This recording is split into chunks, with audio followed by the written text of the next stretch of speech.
Sabe, o mesmo homem que, certa vez, pediu fogo do céu para consumir uma vila inteira de samaritanos, foi exatamente o mesmo que, mais tarde, escreveu aquela que é, sem dúvida, a frase mais profunda da teologia cristã: Deus é amor. O mesmo jovem pescador, que todo mundo chamava de Filho do Trovão, acabou se tornando a pessoa conhecida para sempre como o discípulo amado. Bem-vindos a este nosso resumo visual da lição 8. O nosso tema hoje é João de Patmos, como o filho do trovão, tornou-se o apóstolo do amor. Hoje a gente vai mergulhar não só numa história de sobrevivência em um exílio brutal, mas na transformação de caráter mais radical de todo o Novo Testamento. Vamos lá? Olha só para esse contraste. É simplesmente impressionante. De um lado, a gente vê um desejo explosivo de vingança. Do outro, a compreensão mais pura e linda da graça. Essa comparação aqui na tela prova algo fundamental. Uma transformação de caráter de ponta a ponta é, sim, absolutamente possível. A história de João está aqui para mostrar que uma mudança profunda não é conto de fadas. É uma realidade tangível para qualquer coração humano, por mais endurecido ou reativo que alguém seja no começo da jornada. Parte 1. O Filho do Trovão. A natureza de João. Porque, bom, muito antes de ser aquele profeta venerável, ele era só um jovem pescador da Galileia, com uma personalidade super forte e intensamente falha.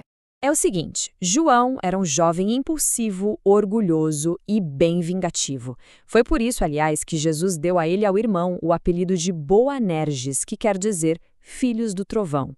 E olha, isso não era um elogio, viu? A gente está falando de alguém que chegou a pedir fogo do céu sobre os samaritanos e que disputou, na cara dura, os primeiros lugares de honra no reino.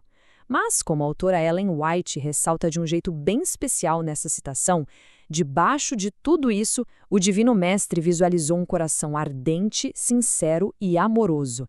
Jesus, claro, repreendeu aquele egoísmo todo, mas ele enxergou o potencial que estava ali escondido. Ele estava basicamente preparando o terreno para a graça agir. E isso nos leva à parte 2, a transformação pelo amor.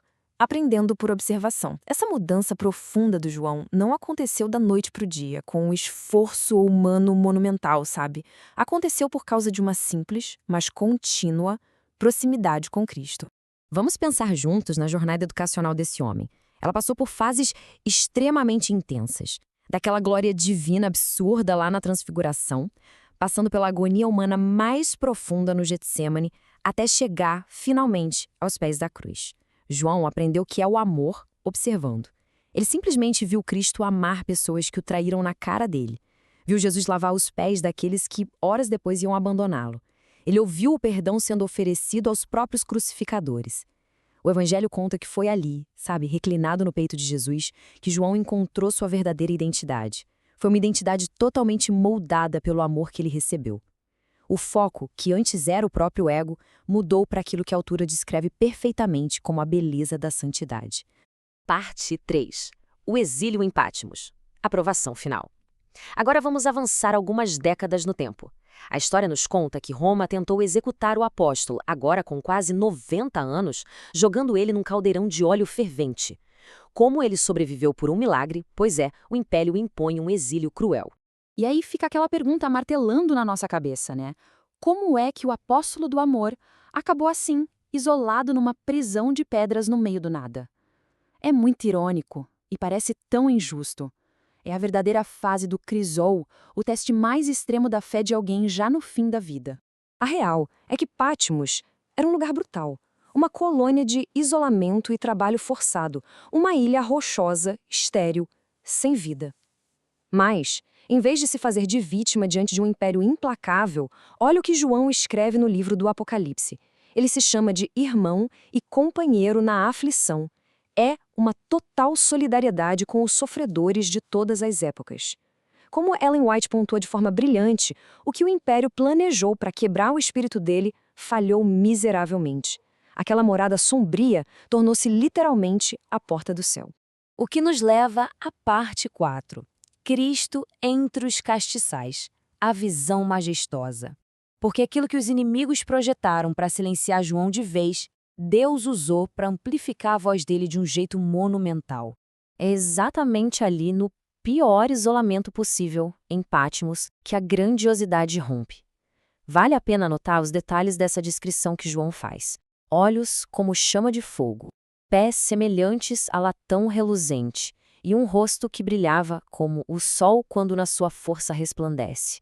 Gente, essa é simplesmente a visão mais majestosa de todo o Novo Testamento. Essa revelação não é só um monte de código sobre o futuro. É, antes de tudo, uma revelação sobre a pessoa de Jesus Cristo em toda a sua glória absoluta. O impacto que essa visão causou deve ter sido indescritível. Vamos pensar juntos. Décadas antes, ele tinha visto um homem de dores, humilhado, açoitado e morto na cruz do Calvário. Agora, as pedras sem vida de Patmos se iluminam com a presença do Senhor ressuscitado e glorificado, com o poder absoluto nas mãos. Toda aquela dor traumática do passado encontra ali na ilha a garantia do triunfo eterno. Parte 5. A mensagem para hoje. A graça oferecida. Tá, mas e daí? Qual é a relevância dessas imagens tão antigas para os nossos dias atuais? Acreditem, essa visão carrega uma mensagem urgente. A imagem de Cristo aqui não está parada, estática. Ele caminha ativamente entre os 7 castiçais. E esses castiçais representam as 7 igrejas, ou seja, os grandes períodos da história cristã. Isso mostra de forma claríssima que Jesus conhece a nossa verdadeira condição. Ele sabe o que está rolando. E quando a gente foca na última igreja, Laodiceia, que simboliza a nossa era atual, bom, o diagnóstico é duro. Mornidão espiritual. Aquela coisa de nem frio nem quente, sabe? É uma advertência severa. Só que o detalhe mais maravilhoso está na conclusão, mesmo diante de toda essa nossa apatia e mornidão, Cristo não abandona seu povo. Ele ainda está lá, batendo a porta, oferecendo uma graça incansável e transformadora. Do trovão ao amor. Da Galileia rural à prisão de Patmos. De um discípulo explosivo a um profeta de uma resiliência impressionante. A jornada de João prova inquestionavelmente um fato. Nenhum, absolutamente nenhum ser humano está além do alcance do poder transformador de Cristo.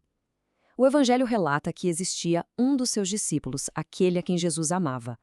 A verdade mais linda e a que devemos levar daqui hoje é que cada um de nós também é alguém a quem Jesus ama. Nenhuma falha inicial é forte o suficiente para barrar a obra de uma graça tão profunda. E a grande pergunta que fica é: será que estamos dispostos a deixar que esse mesmo amor transforme a nossa história também?